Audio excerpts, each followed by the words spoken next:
दोस्तों, आज हम जिस अहम टॉपिक पर अपना लेक्चर करेंगे वो फौजदारी वकालत का इंतहाई अहम टॉपिक है और वो है बेल ऑफ द एक्यूज्ड।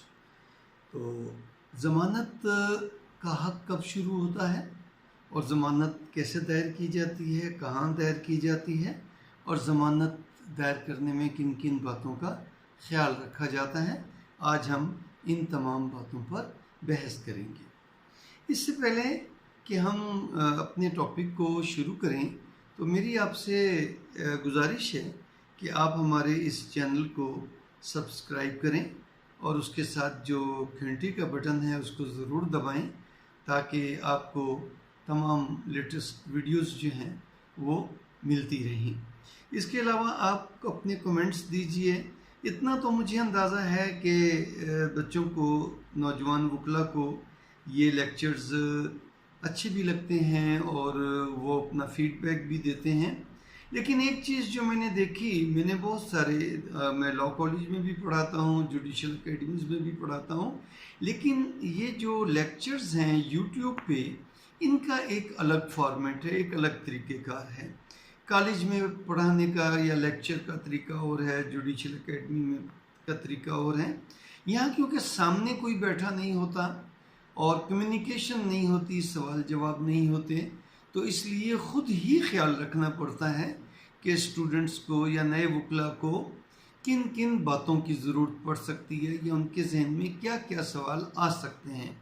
तो उसके अलावा तो वो हर मुमकिन सवालात को मद्देनज़र रख के लेक्चर तैयार करना पड़ता है।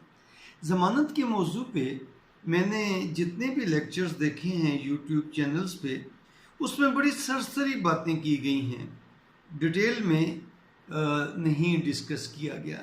देखिए, मैं अमूमन कहता हूँ कि एक पढ़ी लिखी वकालत होती है और एक सुनी सुनाई वकालत होती है।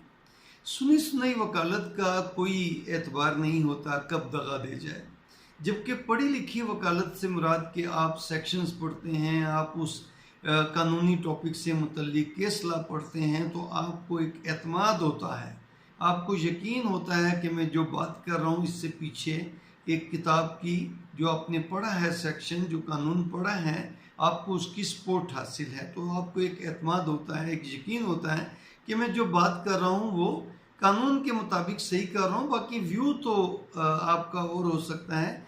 आने वाले वक्त के साथ साथ ये कानून की लैंग्वेज इतनी ज़ख़ीम होती है कि कूज़े में दरिया बंद किया हुआ होता है। हमें बहुत सालों के बाद पता चलता है कि यार जिस बात का मैं ये मतलब लेता था उसका मतलब ये नहीं बल्कि ये है।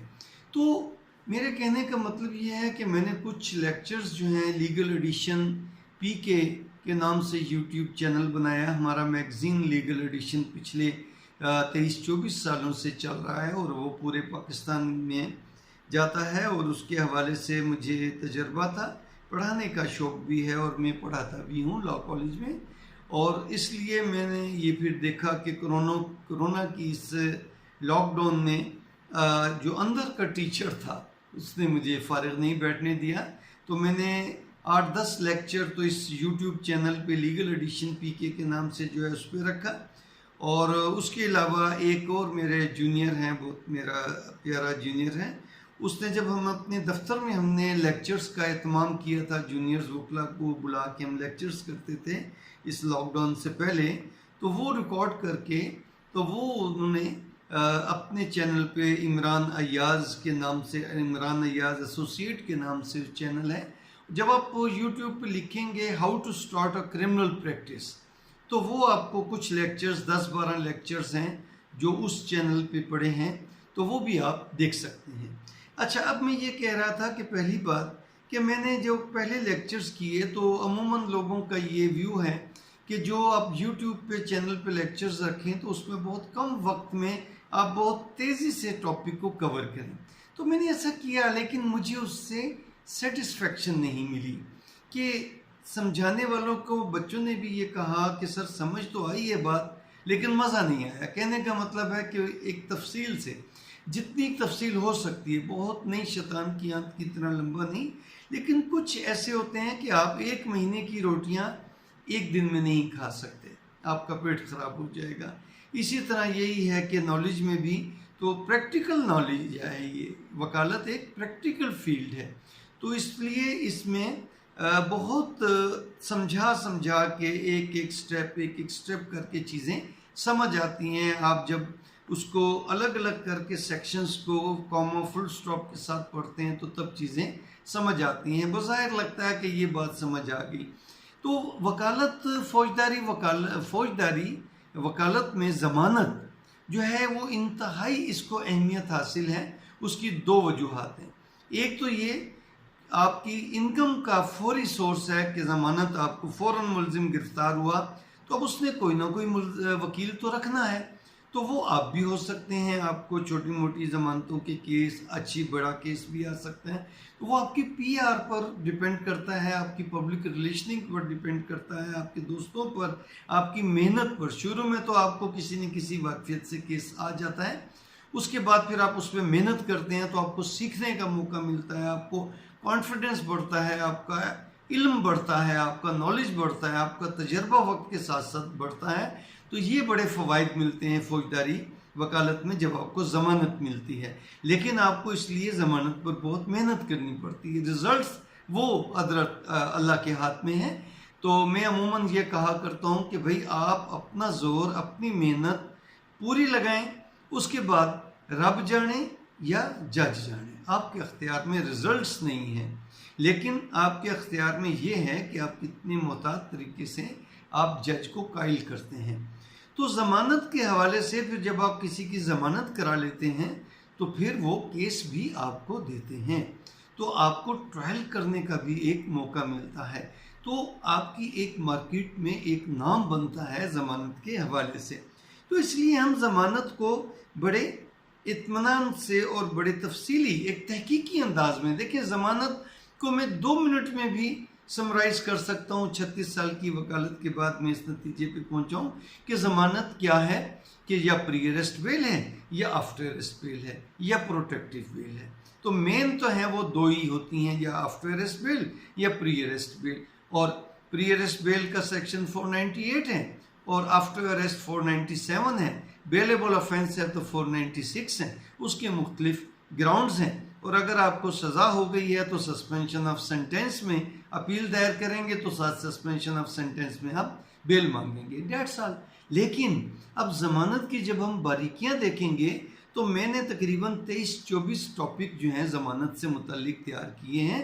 और पहले हम उन कानूनी हवालों से ज़मानत कहाँ और किस तरीके से ज़मानत को डील करना चाहिए वो देखेंगे, और उसके बाद हम देखेंगे कि इसके ग्राउंड्स क्या हैं और फिर केस लॉ इसमें क्या है। अब जैसे देखें कि आम फहम जहन में आप बहुत कदीमी ज़मानत के कंसेप्ट में ना जाइए। इसका मीनिंग ऑफ द बेल कि आप एक जुडिशल कस्टडी से आप एक श्योरिटीज़ के हाथ में दे देते हैं कि भाई आप इसको पेश करने के पाबंद होंगे। अगर प्री अरेस्ट बेल है तो वहाँ भी कस्टडी नहीं, बल्कि वहाँ आप उसको पाबंद बनाते हैं श्योरिटीज़ को कि जब भी अदालत बुलाएगी तो आप इसको अदालत में पेश करेंगे। उसके बाद है कि जैसे ही मुलजिम अरेस्ट होगा तो वैसे ही उसकी ज़मानत का इस्तेहकाक शुरू हो जाएगा।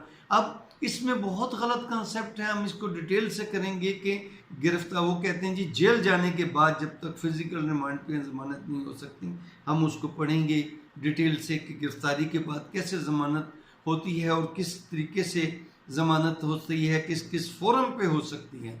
तो इस पे डील तो करता है। आप अरेस्ट हो गया 54 CRPC के तहत विदाउट वारंट गिरफ्तार कर लिया, या फिर जो है एग्जीक्यूशन ऑफ वारंट में अगर अदालत ने वारंट जारी किया गिरफ्तार। उसके बाद हम करेंगे कि जब गिरफ्तार हो गया तो पुलिस को क्या अख्तियारात हैं पुलिस रूल्स के मुताबिक और CRPC के मुताबिक, कि वो पुलिस उसको गिरफ्तार करने के बाद किन हालात में उसको बेल बॉन्ड लेके रिलीज़ कर सकती है।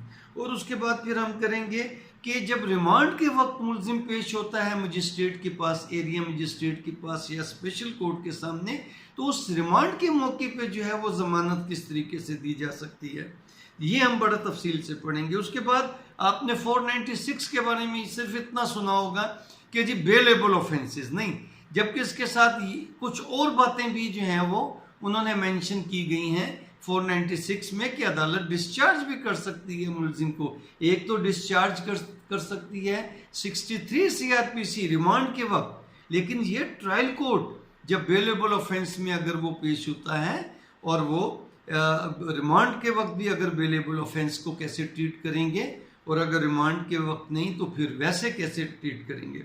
फिर 497 एक जखीम है, एक समंदर है, हालांकि एक सेक्शन है लेकिन उसकी इतनी है बारीकियां हैं कि आज तक इतनी बारीकी से किसी ने 497 को देखा ही नहीं, पढ़ा ही नहीं। सिर्फ रवायती तौर पे हम कहते हैं जी आफ्टर अरेस्ट बेल के लिए, नहीं, आज मैं आपको बताऊंगा कि ये आफ्टर अरेस्ट बेल के लिए नहीं है। हम प्री अरेस्ट बेल के लिए 498 इस्तेमाल करते हैं, मुस्ताक लिया गया है, जबकि 498 में प्री अरेस्ट का कोई जिक्र ही नहीं है, कोई जिक्र ही नहीं है। तो मेरा व्यू ये है, मैं इसको सेक्शन को जब हम पढ़ेंगे तो मेरा व्यू है गो कि वो गलत भी हो सकता है, लेकिन मुझे इसका जवाब नहीं मिला कि एक लफ्ज जो 497 में इस्तेमाल हुआ है उसका क्या मकसद है। मेरे नज़दीक उसका मकसद प्री अरेस्ट बेल है, और उसके अलावा उसकी फिर जो बारीकियां हैं, उसके जो सबसेक्शंस हैं, उसको इतनी डिटेल से किसी ने आज तक डिस्कस नहीं हुआ पाकिस्तान में। हम लोग उतनी बारीकी से पढ़ते नहीं हैं, ये अदालतें हमारी उस गहराई में जाके सुनती नहीं हैं। तो बहरहाल मैं अपने ज़ाती तजर्बात भी आपसे शेयर करूँगा।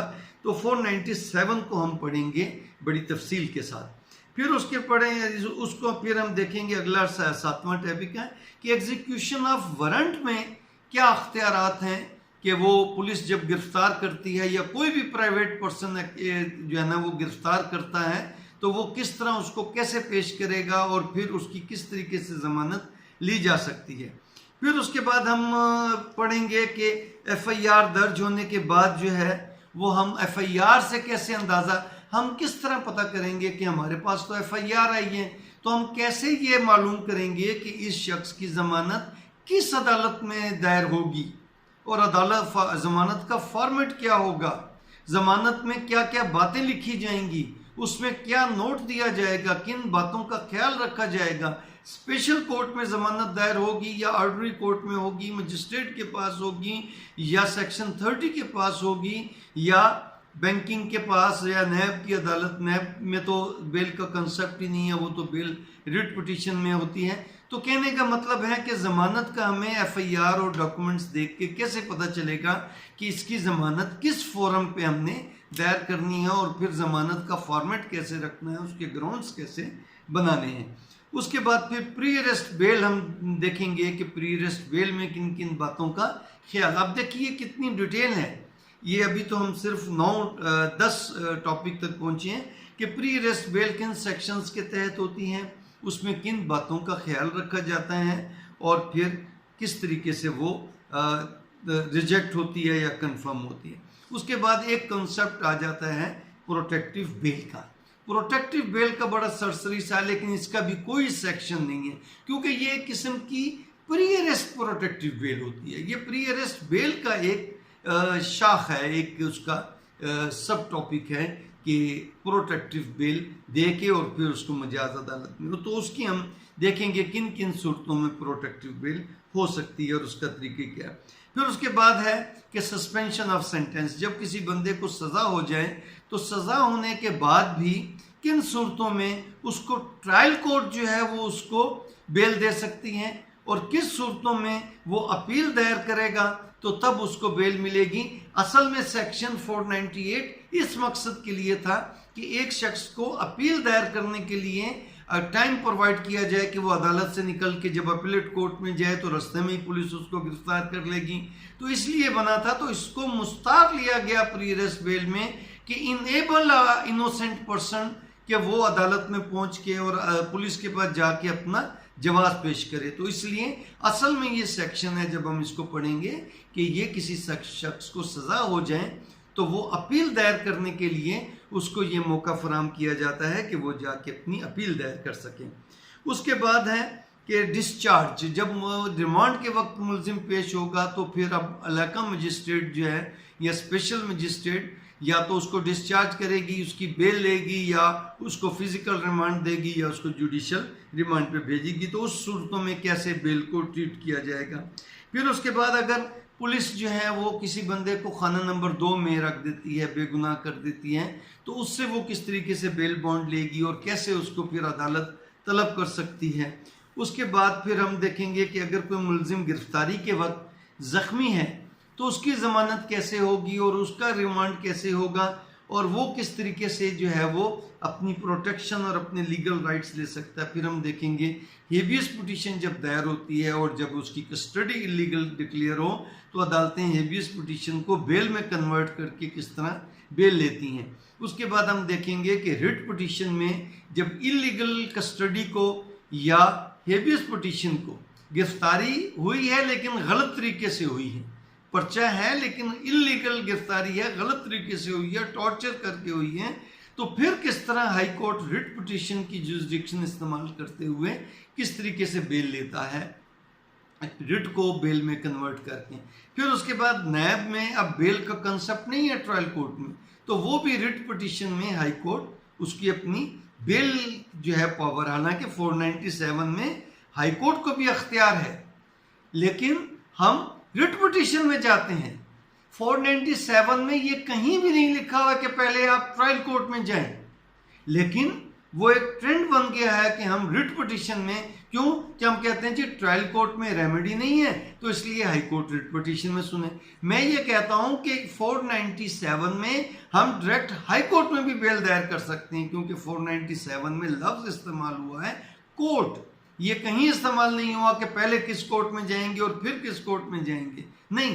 Every court is a court, high court is a court, appellate court तो वो सजा होने के बाद है, लेकिन बेल के मैटर में वो कोर्ट ही है और ट्रायल कोर्ट। लेकिन हम ये इसकी सूरतें देखेंगे, लेकिन अमूमन हाई कोर्ट्स कहती हैं क्योंकि रेमेडी नहीं है आपके पास ट्रायल कोर्ट में, तो इसलिए आप।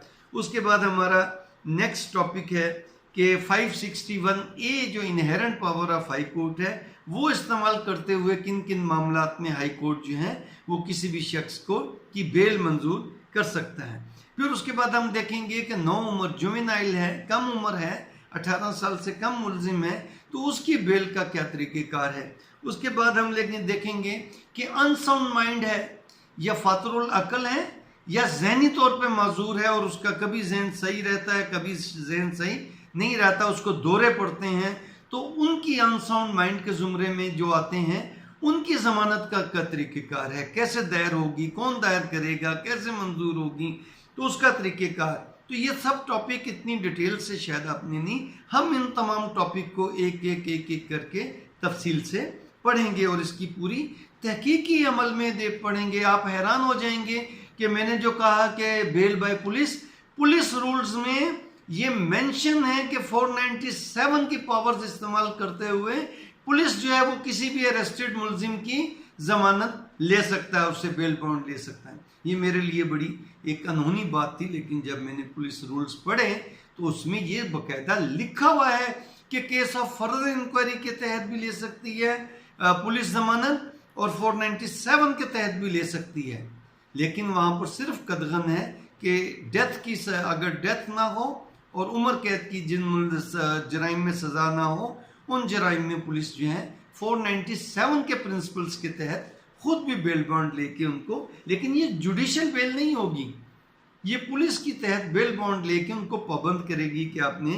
ट्रायल कोर्ट में। फिर ट्रायल कोर्ट का काम, हम इसके फिर मुख्तलिफ जो इसमें पेचीदगियाँ हैं बेल की वो डिस्कस करेंगे कि किन सूरतों में किस पेचीदगियों को किस तरीके से हल किया जाएगा। तो नैब किस तरीके से लेगी अदालत, अनसाउंड माइंड हमने देख लिया, फिर नैब और anti corruption code, banking offence code और ये जो स्पेशल कोर्ट्स हैं इनमें बेल का क्या तरीका है। फिर हम देखेंगे कि बेल को अपने तैयार कैसे करना है, फिर हम देखेंगे कि बेल में अपने क्लाइंट्स को मुतमिन कैसे करना है और क्लाइंट्स से मालूमात कैसे लेनी है। फिर हम देखेंगे कि बेल की अपनी ड्राफ्टिंग कैसे करनी है। फिर हम देखेंगे कि बेल को आप अदालत में आर्गू कर रहे हैं तो आप किन किन बातों का ख्याल रखेंगे, आपने जज को कैसे कन्विंस करेंगे, आपने जज से रिलीफ लेना है, तो इन तमाम बातों का ख्याल रखेंगे कि ज़मानत को डील करते वक्त, क्योंकि ये बहुत अहम टॉपिक है आपके प्रोफेशन के लिए, आपके करियर के लिए। आपका नाम बनता है, बेल हो जाए तो पूरी आपके हल्का अहबाब में उधम मच जाता है, आपके इलाके में उधम मच जाता है। जी आज तो फलां वकील ने ज़मानत करा ली, यार बहुत काबिल वकील है, तो बड़ा औखा केस थी। लेकिन इस तरीके से आपकी वकालत आगे बढ़ती है। तो आज हम पहले लेक्चर में हमने आपको बताया, फिर हम केस लॉ से मुतल्लिक डिस्कस करेंगे 25 नंबर टॉपिक में कि केस लॉ मुख्तलिफ ग्राउंड्स में आपको किस तरह अपने केस लॉ तलाश करना है, किस तरीके से केस लॉ पेश करना है, कितने अहम पॉइंट्स को आपने किस तरीके से अदालत के सामने पेश करना है कि अदालत आपसे भी मुतासिर हो जाए। और आपने सारी तवज्जो अदालत की तरफ रखनी है और एड्रेस किस तरह करना है, किन बातों का ख्याल रखना है, एहतराम का ख्याल रखना है। तो ये तमाम बातें हैं जो कि ज़मानत से मुतल्लिक हैं। आज हमने इब्तदाई आप पहले लेक्चर में इन बातों को किया है। इंशाल्लाह अगले चैप्टर में हम एक एक करके तमाम टॉपिक को, चाहे 2 लेक्चर्स हों 3 लेक्चर्स हों, लेकिन बड़े आराम से हम सेक्शंस पढ़ के उनके एक एक लफ्ज़ पे हम बहस करेंगे और तफसीली और तहकीकी बहस करेंगे कि ज़मानत का मकसद क्या है, ज़मानत का तरीक़ेकार क्या है। मालूम नहीं किस उम्र के किस हिस्से में, वकालत के किस हिस्से में आपको किस प्रपोजिशन से वास्ता पड़े, तो आपने पढ़ा हुआ हो कि हाँ इसका ये भी मतलब हो सकता है।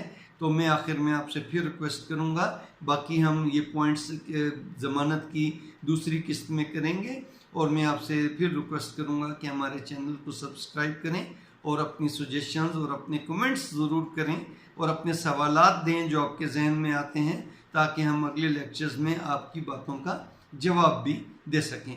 आपका बहुत बहुत शुक्रिया। इंशाल्लाह अगली किस्त में ज़मानत पर हम बात करेंगे और हमारी मुलाकात होगी। खुदा हाफ़िज़।